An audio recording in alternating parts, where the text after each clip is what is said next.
Price lord Jesus. ಯೇಸುವಿನ ಸಮುದ್ರ ನಾಮದಲ್ಲಿ ಪ್ರಿಯ ದೇವಜನರಿಗೆ ನಿಮಗೆಲ್ಲ ವಂದನೆಗಳು.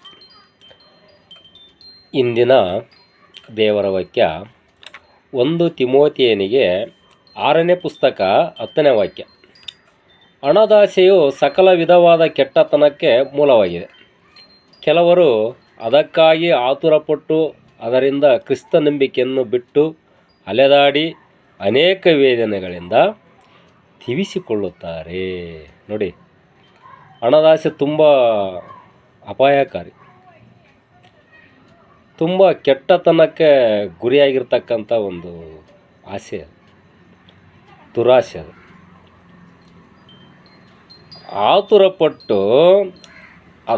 ಆತುರಪಟ್ಟು ಕೆಲವರು ಕ್ರಿಸ್ತ ನಂಬಿಕೆಯನ್ನು ಬಿಟ್ಟು ಅಲೆದಾಡಿ ಅನೇಕ ವೇದನೆಗಳಿಂದ ತಿವಿಸಿಕೊಳ್ಳುತ್ತಾರೆ. ಅನೇಕ ವೇದನೆಗಳಿಂದ ಅಂದರೆ ಹಲವಾರು ಸಮಸ್ಯೆಗಳಿಂದ ಅವರಿಗೆ ಮನಸ್ಸಿಗೆ ನೆಮ್ಮದಿ ಇಲ್ಲದ ಹಾಗೆ ಚುಂಚುತ್ತಾ ಇರುತ್ತೆ. ನಿದ್ರೆ ಬರೋದಿಲ್ಲ, ನೆಮ್ಮದಿ ಇರಲ್ಲ.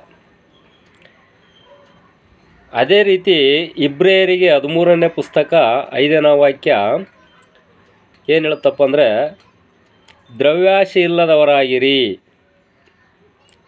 ನಿಮಗಿರುವವುಗಳಲ್ಲಿ ತೃಪ್ತರಾಗಿರಿ, ನಾನು ನಿನ್ನನ್ನು ಎಂದಿಗೂ ಕೈ ಬಿಡುವುದಿಲ್ಲ, ಎಂದಿಗೂ ತೊರೆಯುವುದಿಲ್ಲವೆಂದು ದೇವರು ತಾನೇ ಹೇಳಿದ್ದಾನೆ.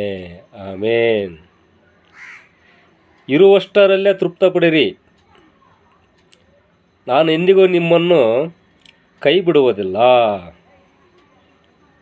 ಮತ್ತು ಎಂದಿಗೂ ತೊರೆಯುವುದಿಲ್ಲ ಎಂದು ನಾನು ಯಾವಾಗಲೂ ನಿಮ್ಮ ಜೊತೆಯಲ್ಲಿ ಇರುತ್ತಾನೆ.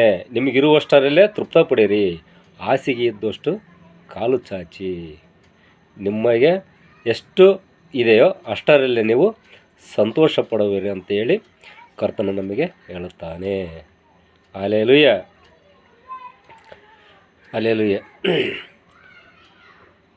1 ತಿಮೋಥಿ 6ನೇ ಪುಸ್ತಕ 17ನೇ ವಾಕ್ಯ. ಇಹಲೋಕ ವಿಷಯದಲ್ಲಿ ಐಶ್ವರ್ಯವುಳ್ಳವರು ಅಹಂಕಾರಿಗಳಾಗಿರದೆ, ಅಸ್ಥಿರವಾದ ಐಶ್ವರ್ಯದ ಮೇಲೆ ನಿರೀಕ್ಷೆಯನ್ನಿಡದೆ, ನಮ್ಮ ಅನುಭೋಗಕ್ಕೋಸ್ಕರ ನಮಗೆ ಎಲ್ಲವನ್ನು ಹೇರಾಳವಾಗಿ ದಯಪಾಲಿಸುವ ದೇವರ ಮೇಲೆ. ನೋಡಿ,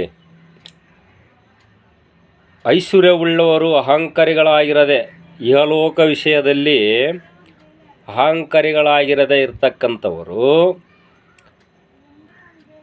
ನಮ್ಮ ಅನುಭೋಗಕ್ಕೋಸ್ಕರ ನಮಗೆ ಎಲ್ಲವನ್ನು ಹೇರಾಳವಾಗಿ ಧಾರಾಳವಾಗಿ ದಯಪಾಲಿಸುವ ದೇವರ ಮೇಲೆ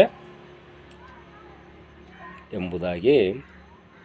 ನೋಡಿ, ದಯಪಾಲಿಸುವ ದೇವರ ಮೇಲೆ ಕರುಣೆ ಇರಲಿ, ನಂಬಿಕೆ ಇರಲಿ. ಈ ಶ್ಲೋಕಗಳು ನಮ್ಮ ಆರ್ಥಿಕ ಸ್ಥಿತಿಯ ಆಧಾರದ ಮೇಲೆ ದೇವರ ಮೇಲಿನ ನಮ್ಮ ಭಕ್ತಿ ಅಲುಗಾಡಬಾರದು ಎಂದು ಒತ್ತಿ ಹೇಳುತ್ತವೆ. ಹಲ್ಲೆಲೂಯಾ.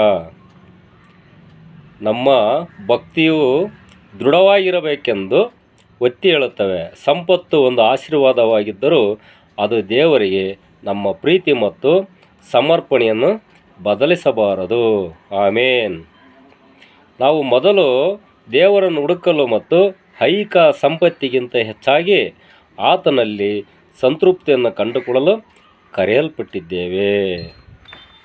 ಆಮೇನ್. ನಮಗೆ ಮುಖ್ಯವಾಗಿ ದೇವರ ಆಶೀರ್ವಾದ ಹೊಂದಿದ್ದರೆ ಎಲ್ಲ ಸಂಪತ್ತು ನಮಗೆ ಇರುತ್ತದೆ. Hallelujah, hallelujah, hallelujah.